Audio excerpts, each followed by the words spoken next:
So let's get this discussion started here with how to pick a cloud that will actually reduce cost.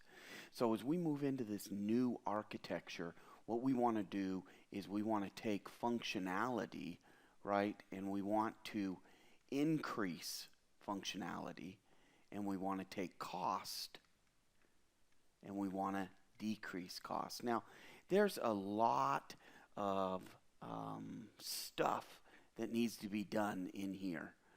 And quite frankly, a lot of our environments aren't quite ready for this reduction of cost and increase of functionality. So what is it that we need to do to increase our functionality and reduce our costs? And we're going to talk about this in a series of videos here, so I apologize.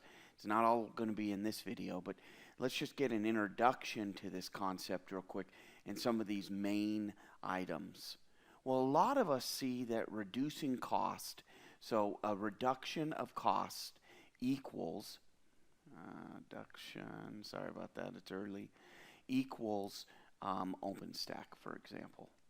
So, or in the greater sense, cloud. So a lot of us see that a reduction of cost equal these two things, and quite honestly, I believe that both of these components can actually reduce our cost. But we have to be prepared for that environment. You know, it's kind of like buying a really fast car, and we'll just build a real fast car here. Oh, well, kind of a lame car.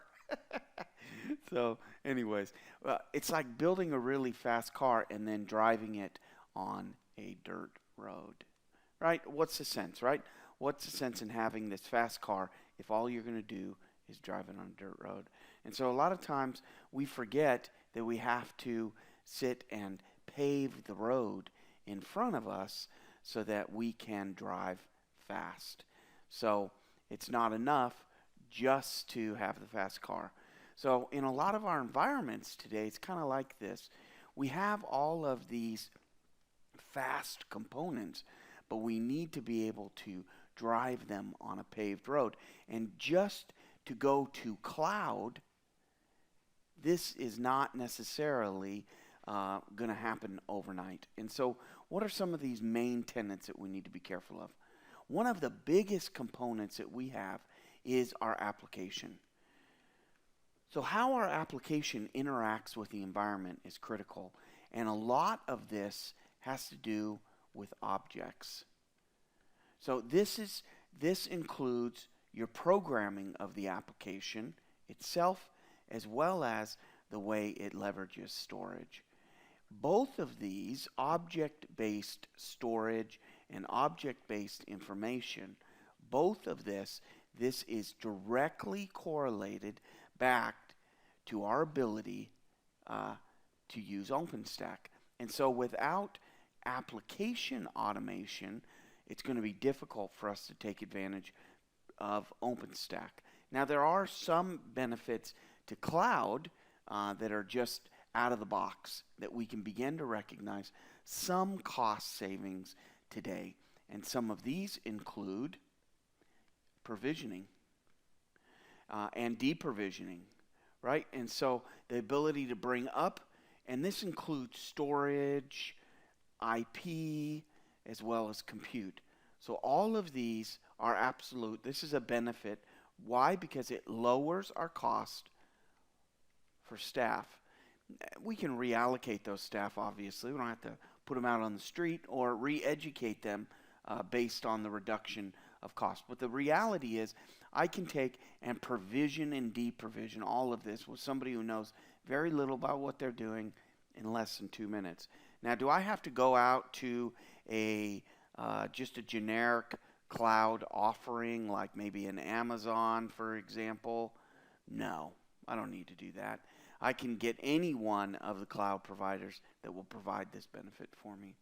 So we've just talked about a couple things here, just to recap here before we leave. We've talked about the ability to leverage OpenStack as a cost recovery. And this right here is the key. How are our applications interacting within this environment? Some other keywords you may be kind of thinking about when you think about applications is SOA, ESB, things of that nature, right? How do we get that application reduction? The second thing that we talked about here today is how do we lower costs related directly to cloud? And we highlighted one of them called provisioning and deprovisioning, which is essentially a reduction in staff. There are many other benefits to a cloud environment that we'll go through on other videos, but we're about at our 6-minute limit, so we're a little bit too long now. But hopefully this was beneficial to you. Some things that you want to consider for the future and for some other videos are hypervisors, right? How does the hypervisor play into the strategy of both OpenStack as well as in cloud, and how does this reduce cost? So there's lots of good stuff on that as well coming up in other videos.